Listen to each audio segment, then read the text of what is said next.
Mambo vipi mtazamaji wa Jacqueline Media? Karibu katika kipindi chako pena cha Sport Hub. Na leo kipindi cha Sport Hub nitakuwa katika mtaa wa Ilala, mtaa wa Sharif Shamba. Na hapa leo mtana mwanadada pataka tuongee naye story mbalimbali kuhusiana na michezo. Mambo vipi mdada?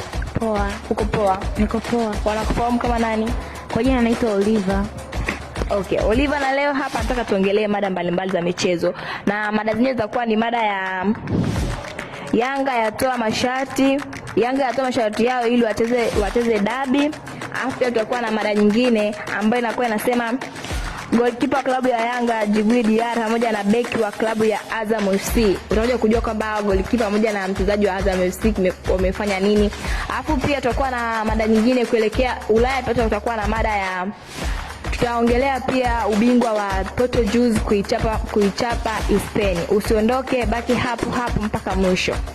Okay mwanadada, nikigeukia kwako, kama ulivyosikia, sasa hivi katika mitandao ya kijamii mambo yamekuwa mengi, vichwa vya habari ni vingi kuhusiana na Yanga kugoma kucheza mechi ya dabi.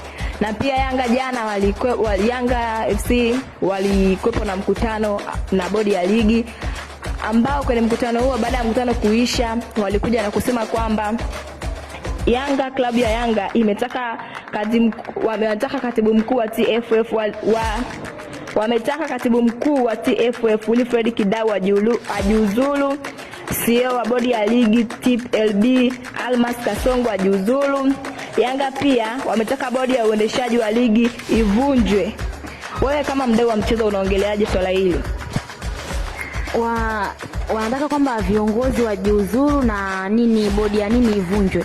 Lakini hawajatupa sababu ya hicho kitu ili kitokee. Sasa wao kama moja ya timu ambazo zinashiriki kwenye hii ligi yetu, wanakuja na hayo mamlaka kusema kwamba fulani ajiuzuru, fulani